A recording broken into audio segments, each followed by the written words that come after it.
alive! It's alive! It's alive! It's alive!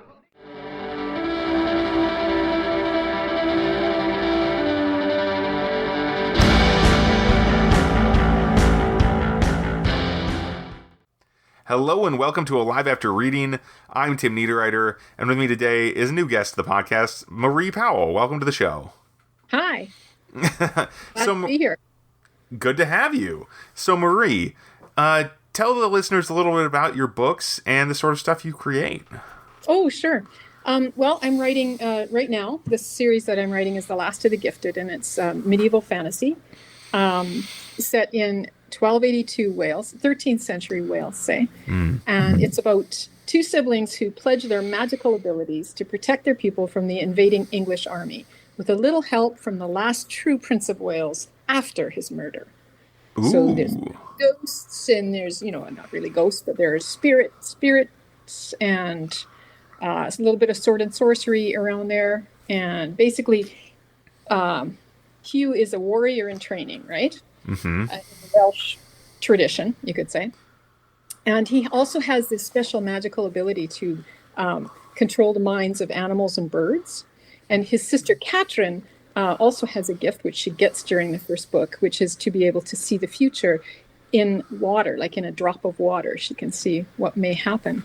And so Hugh is using his gifts to try and, win a place with the last true Prince of Wales in his taili, which was his special bodyguard, his special guys that he considered to be kind of like family who protected him. Mm-hmm. And when the prince is ruthlessly murdered in the field of Kilmary, his spirit, the prince's spirit, melds with Hugh. And Hugh is able to, have a connection with him that helps him in guiding him fighting back against the English. And his sister Catherine, back at the ranch, so to speak, back in the original castle, Garth Kellen, has visions of, basically genocide and the death of the royal children and whatnot. She has a betrothed who feels that when he finds out she's got this magical gift, he feels that his love for her is going to somehow destroy that or ruin that. So he backs off, but she has to, kind of convince him to help her protect the children and protect the prince's brother, who is on the run. And when they reunite, what they have to do is try and protect the brother from the invading English, and they do that by using their magical gifts. Yeah. That sounds fantastic. Sounds like you got a great basis in history too there for the as a jumping off point. Yeah. Yeah, and it's a battle that it happened. It was pretty devastating. It changed the face of Wales forever. Robbed them of their independence, robbed them of their use of their own language, of their law, where they had a whole system of law that was taken over and replaced by the English, and their land, of course, and everything basically that was their way of life. And at the same time, it's not very well known because the records of that particular invasion were destroyed, like deliberately destroyed by King Edward I, Longshanks. And so you can imagine how rough it might have been. How if we know a lot about his invasion of Scotland. Yes. So if he felt compelled to destroy the records of the invasion of Wales, how much worse might that have been, right? Yeah, that's a scary thought. Yikes! Yeah, I know. That is what really attracted me when I found that out. I couldn't leave this time period alone, and it was weird because I couldn't find anything out about it initially. But over the years, the Welsh have gained some of their independence back, the use of their language back in the 1990s and so on. Mm-hmm. And a lot of new scholarship has come out and a lot of new research has come out.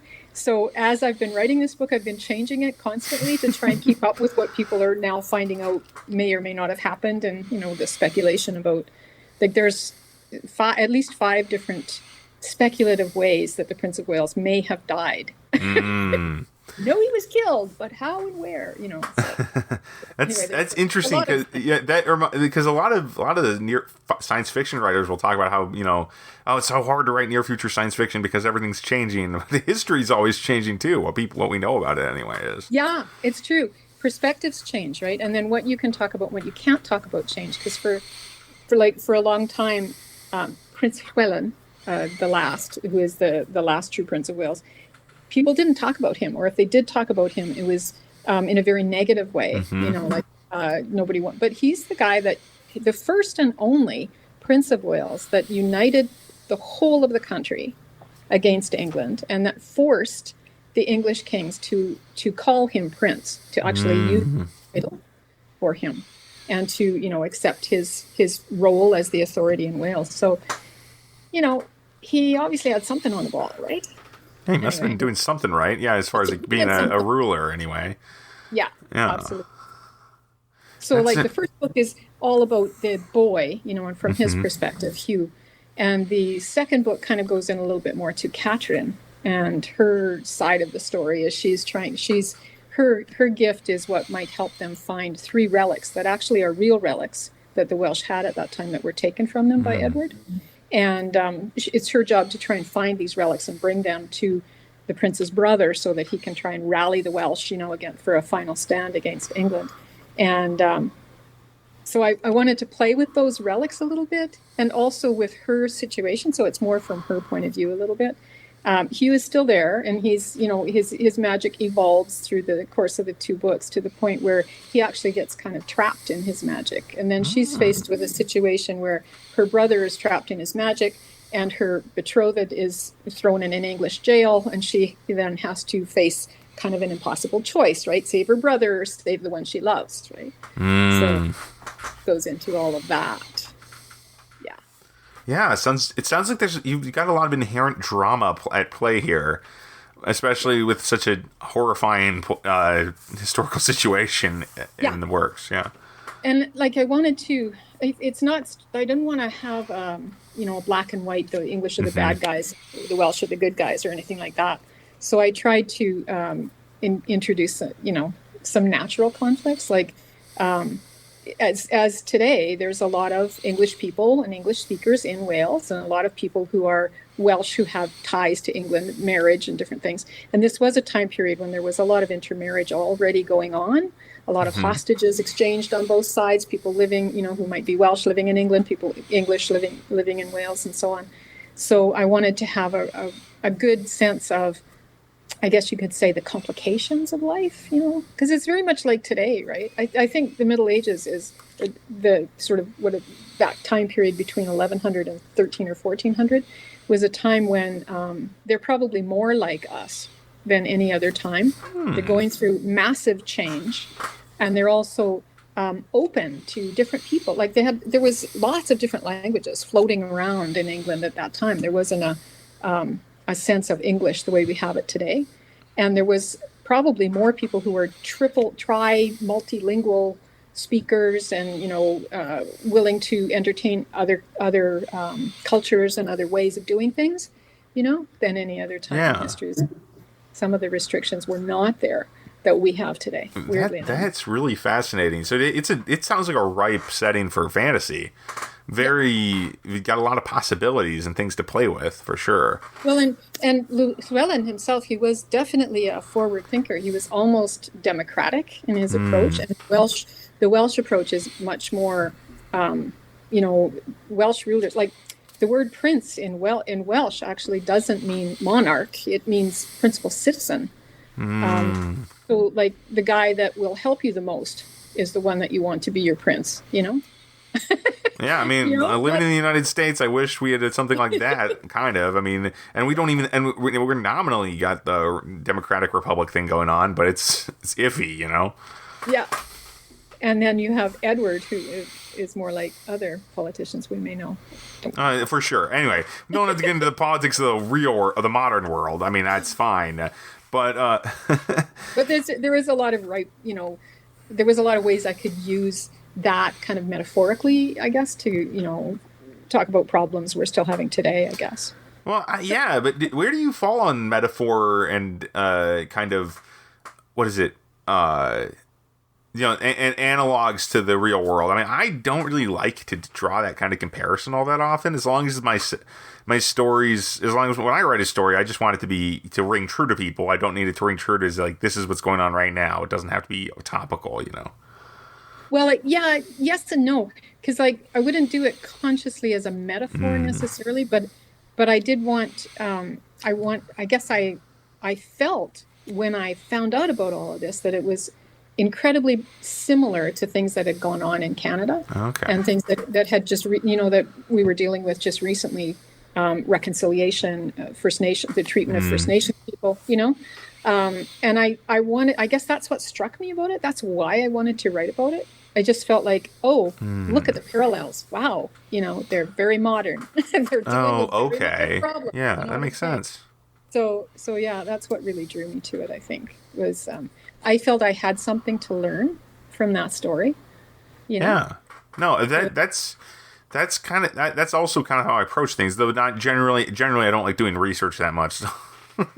Yeah. So I because I like to make stuff up more, but so most of my stories have more of if there's an analogy anywhere, it's to the period of my life in which I'm writing the book. That's kind of the weird thing. It'll jump up like, so this book, this is the thing these are the things that are on my mind, and somehow they appear in the book and they kind of influence the theme and stuff. Yeah. That's interesting. Because I'm kind of writing one right now, which would be, I was thinking of it as the third book in this series, but I actually think it's a spin-off. Okay. And it's kind of, I'm writing it kind of because we're going through the end of COVID. And this was the end of the Welsh way of life, right? And I wanted to see if I could write them through it and to the other end of it and see what happened there. And I'm partly doing that to find out, maybe in my own mind, how I think I'm going to get through the next 6 months. You know what I mean? It's kind of like, oh wow, yeah. I want to just try some things out in fiction and see how that works. That reminds me. When I was in undergrad, I read this book called Fool's Crow, which is about Native Americans, first peoples, basically. Right. And it's about this, it's such a sad. That's such a sad and really, really. I mean, I wouldn't say depressing necessarily, but it's this apocalyptic story because, like you said, I mean, the way of life is coming to an end. It's a lot like there's this collapse of basically, everything your whole society is being rewritten, overrun, Yeah. And that's such a terrifying concept. And it's obviously, it happens through history. It's happened a lot. But the thing is, people are resilient, right? Like you look at the Welsh, like when in the 1990s, they had suddenly the right given back to them to speak their own language. The way that they were speaking it was the same. And people were commenting on this about, 10 or 15 years ago, that the Welsh had come back very much the way it was spoken in the 12th century. Wow. And then they looked at like Irish and Scottish, where they had still the right to use their language, not quite as, taken away from them the way that the Welsh had been. And that had evolved. Like those languages had actually evolved through trade and through use through centuries. But Welsh was literally like 20% of the people spoke Welsh, but it was very much a hidden language. Like they spoke it in spite of English, I guess, or whatever, right? Yeah. So there's that resilience. Like, how does a people do that? How do you keep your culture alive against all of that sort of, like you say, apocalyptic ending of the world stuff that was going on? And you take a look at the poetry at that time, and they were talking about that. They were talking about like the world had flipped on its axis. The stars came down, and the rich became poor, and the poor became rich, and blah. Like it just goes on and on, right? It was like a real upheaval, and yet 800 years later, they've still got their language, and they could bring it back. It's beautiful when you think about it. Yeah.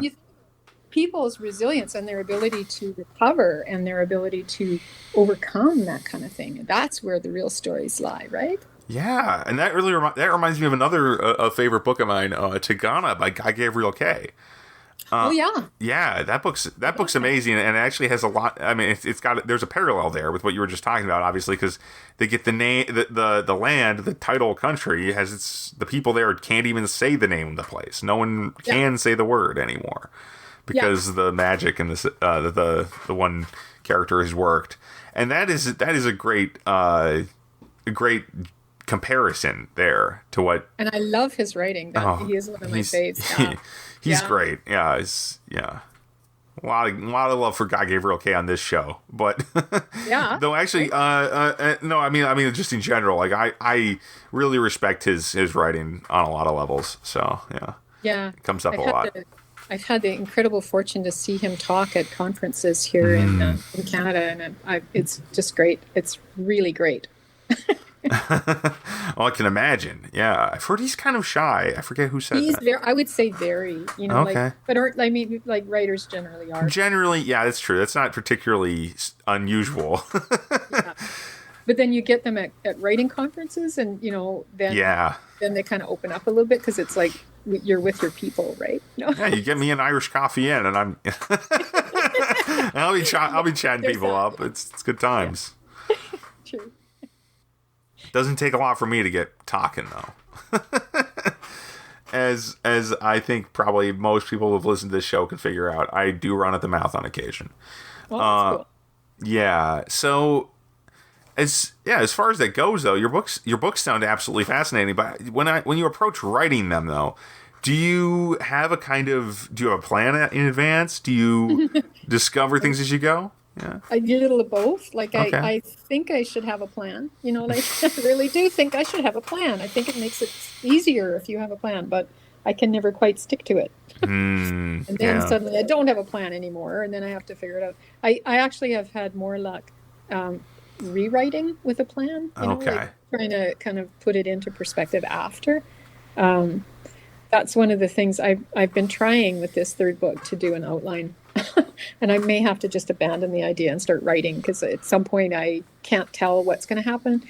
I mean, my background is theater, not literature as such, but the theatrical form of literature, I guess. I'm studies. I'm not an actor. I'm a dramaturg, they call it. Right? Oh, yeah. So like, but what I understand about characters is how they act. And what they do and what that means and what they're thinking in their head when they do such and such an action or whatever, right? Because that's kind of where I spent a lot of my formative years, I guess, working behind the stages and backstage with and watching rehearsals, watching actors in rehearsal, which I think is incredibly useful bit of education in terms of coming up with characters, But so it's like I have to at some point put them in a scene and see how they do. Yeah. What they're going to do to Same figure here. out. I can't really do. I can get all lost in the preamble. Like I have like my character, who's the main character of this third book. I have a 20-page. I think it's 23 pages now. This character stuff about her. And then I went, what am I doing? Like, how can I say she's going to do this until I put her in a scene and see what she's going to do? Yeah, you got to find out what she's made of. Yeah, what am I going to do with this 23-page thing when she starts acting in a different way than I think she's going to act, which happens. Exactly. Right? Yeah. Always happens to me. I never know where I'm going to start with exactly. And at least not with the characters. And that's kind of because I think that's partially because of my autism, but also partially because I just take a long time to get to know people. And it goes the same way with my books. Like it takes me a long while before I'm really like, oh, I know who this character is, Yeah, me too. That's interesting. Yeah, me too. And sometimes it changes, like if the character starts going somewhere where they weren't going, then sometimes that changes everything behind it too, and you suddenly have slightly different character than you thought you had, because right, it recontextualizes it. And don't people fool you that way sometimes too? Yes. Like you can hang out with somebody and think you know them, and then suddenly something happens and they're totally not doing what you thought they would be doing, and you have to reimagine everything that you thought about them, right? Right. That happens to me all the time. With these two books. The first of these two books took me an awfully long time to write. Second one wasn't as long because by then I knew the characters and I was pretty sure of what was going on, No, that makes sense. Yeah. But the first one, I wrote and rewrote. I had a friend who, another writer friend who, how you have writer friends who read your work and give you feedback, one of those situations. And she used to get really mad at me because I'd change everything. I'd write something and she'd think she knew what my story was all about, right? And then I'd come back with some other version of it and she'd be like, what's this? It's a completely different book. Same story. Yeah, yeah. That's interesting because, I don't actually usually change that many fundamental things, but those little tweaks can really change the direction and the tenor of a piece. And also about writing, taking a long time. I just finished a book this week. I just finished a book, the rough draft of a book, rather, that took 7 years since I wrote the first words in it. The original file is 7 years old. So it's been like 3 computers ago that I wrote this. I started this book. I hear you. Yeah. And now I'm like, oh yeah, I finally typed the end on it. Wow. That was really cool, but it was also, I was like, wow, I shouldn't have waited so long, probably, but who can say? But yeah. It worked out. I like the ending. Yeah, and I'm not unhappy that this took so long because, like I say, things were happening that I was able to use that I didn't know were there, when I first started it. And plus, I mean, it's not like you're only doing that, right? Like I was doing all kinds of other books at the same time, like. Yeah. So, but this was kind of my go-to project, my heart project.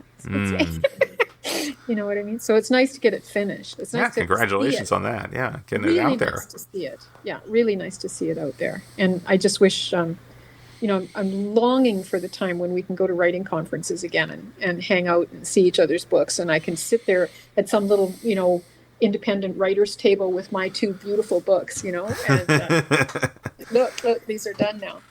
Check it out. We got the books. Yeah. Remember those books I've always been talking about? Well, and now here they are. You can read them. Yeah. They're actual books now. Oh, that's amazing. Always a great feeling, though. I mean, honestly, whenever I've gotten a print version of one of my books, it's not. I don't think it's quite the same because I kind of I spend $5 and I get the print version sent to me or whatever. But it's also.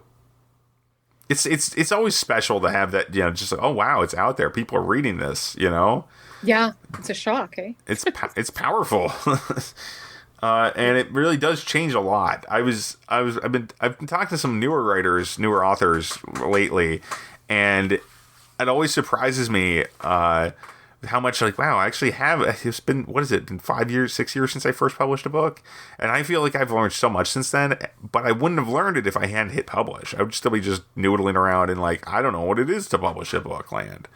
It's true, hey? Like it really changes once somebody gets your book and they're reading it, and you see that even if they don't say anything to you, if you just see, or if you see reviews or whatever out there, or somebody's like with my kids' books when I first started writing them, just seeing that people were writing about them in some magazine. I ran into this sort of scholarly thing that somebody had written that got published about books. It was like one of those children's literature, this is the state of children's literature now or whatever.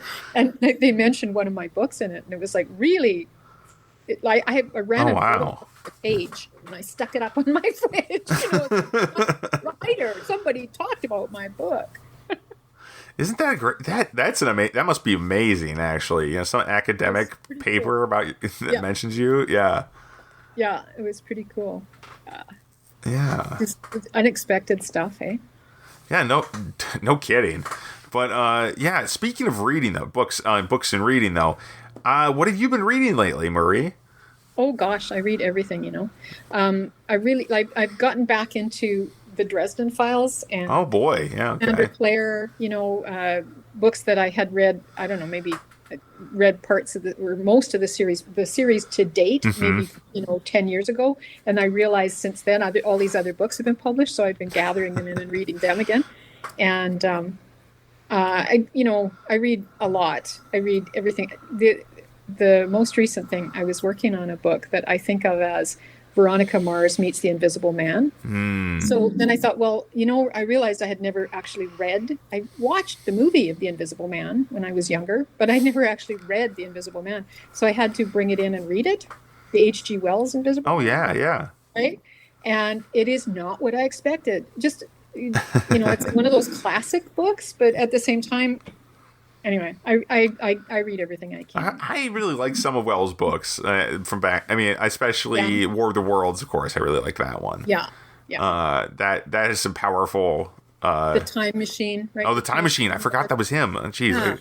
Yeah. He's H.G. Wells. And not to mention all the books he wrote about, like, was it air warfare or something? Is before airplanes were a thing. Yeah. Yeah. I mean, like all Or when they kinds were of- just new, when they were very new. And he wrote these like speculative war novels about balloons bombing cities and stuff. yeah.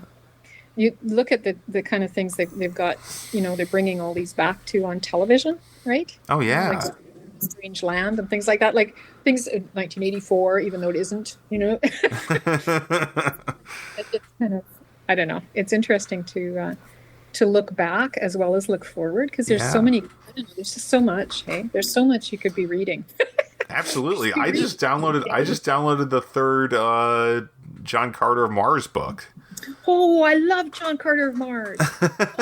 When I was a kid, I had book 3 or something, and I think I read it. About That must be the one Gods of Mars. The Gods of Mars. Yeah, I just downloaded that one. It's free on Amazon now, so I'm like, oh, that looks cool. And I read the first one, but yeah, I know it's like, oh my gosh, it was just like, I won't tell you how many years ago I read that book.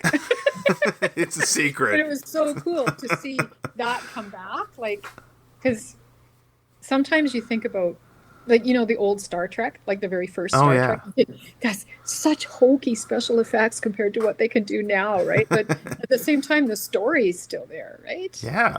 Like that's absolutely. the neat thing. It's like these really old books that have these incredible stories in them, and all of a sudden people are going, this should be a movie, and you're like thinking, wow. Absolutely. And it's funny though, because especially John Carter, I think I may have mentioned this on my podcast before for listeners. Maybe it's the drinking game where people he's repeating himself. But one of the cooler things about John Carter is how influential that character is, even though there was never a movie or like a TV show about that series for so long.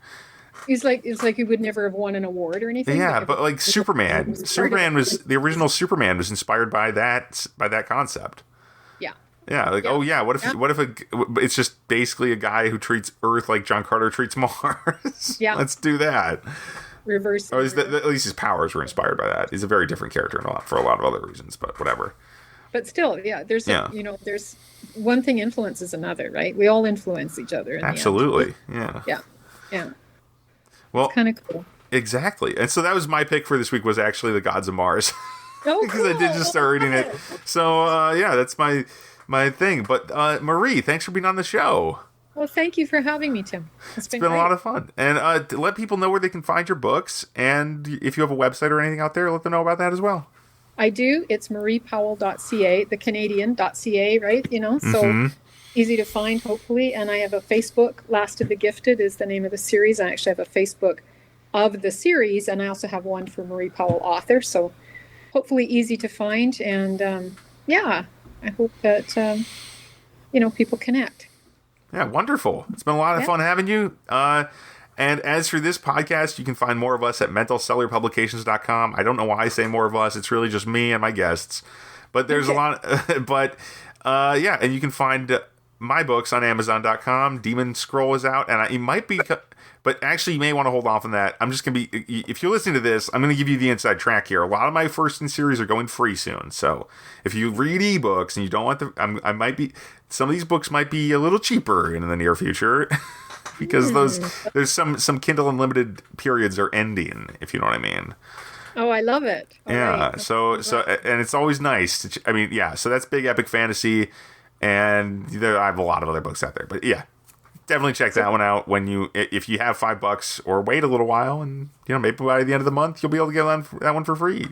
And I always say, as a Canadian, ask for my books at the library. Get your library to buy the books, right? Absolutely. I mean, as an indie, I don't get my books in the library very much, but but if you ask your library, they might be able to get you the ebook for not much money. Because I offer most of my ebooks to libraries for like a couple bucks, and then they can loan those out. Yep, it's good for everybody to have access, right?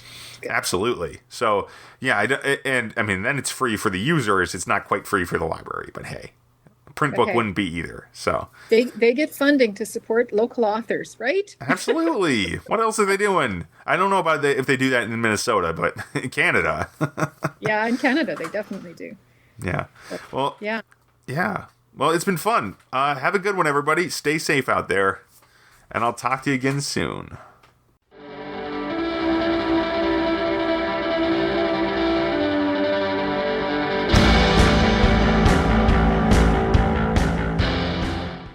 tears it.